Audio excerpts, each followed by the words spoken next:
নাবালকের সম্পত্তি বিক্রি আইনগত দিক। গুরুত্বপূর্ণ বিষয়, নাবালকের নামে থাকা সম্পত্তি এবং সেটি বিক্রি করলে কি হয় সেই সম্পর্কে জেনে রাখুন। প্রশ্ন 1, যদি 18 বছরের নিচে বয়স নাবালকের নামে সম্পত্তি থাকে এবং তার বাবা মা সেই সম্পত্তি বিক্রি করে দেন, তাহলে কি ক্রেতার কোনো সমস্যা হবে? উত্তর, হ্যাঁ, হতে পারে। বাংলাদেশের প্রচলিত আইনে নাবালক নিজের নামে থাকা সম্পত্তি বিক্রি করতে বা হস্তান্তর করতে পারে না। তার অভিভাবক বা পিতামাতা সেই সম্পত্তি বিক্রি করতে পারেন শুধুমাত্র আদালতের অনুমতি থাকলে এবং যদি প্রমাণ করা যায় যে বিক্রয়টি নাবালকের স্বার্থে প্রয়োজনীয়। অতএব যদি আদালতের অনুমতি ছাড়া নাবালকের নামে থাকা জমি বিক্রি করা হয়, সেই বিক্রয় আইনগতভাবে বাতিলযোগ্য। নাবালক প্রাপ্তবয়স্ক হওয়ার পর চাইলে সেই বিক্রয় বাতিল ঘোষণা করতে পারে।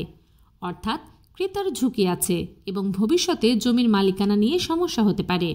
প্রশ্ন 2, নাবালকের বাবা মা যারা বিক্রি করেছিলেন এখন মৃত এবং ক্রেতাও মৃত, এখন ক্রেতার ওয়ারিশগণ ওই নামজারি বা মিউটেশন করতে পারবে? উত্তর, যদি বিক্রয়ের সময় আদালতের অনুমতি না নেওয়া থাকে তাহলে মূল বিক্রয় কার্যটি আইনগতভাবে ত্রুটিপূর্ণ। তাই এখন ক্রেতার ওয়ারিশগণ মিউটেশনের আবেদন করলে ভূমি অফিস তদন্ত করে দেখবে বিক্রয়টি বৈধ ছিল কিনা। যদি প্রমাণ মেলে যে বিক্রয় অবৈধ, নাবালকের সম্পত্তি আদালতের অনুমতি ছাড়া বিক্রি করা হয়েছে, তাহলে মিউটেশন স্থগিত বা বাতিল হতে পারে। তবে যদি এই বিষয়টি বহু বছর আগে হয়ে থাকে এবং বর্তমানে কোনো আপত্তি না থাকে, তাহলে বাস্তবে অনেক ক্ষেত্রে প্রশাসনিকভাবে মিউটেশন হয়ে যায়, কিন্তু আইনগত ঝুঁকি থেকেই যায়।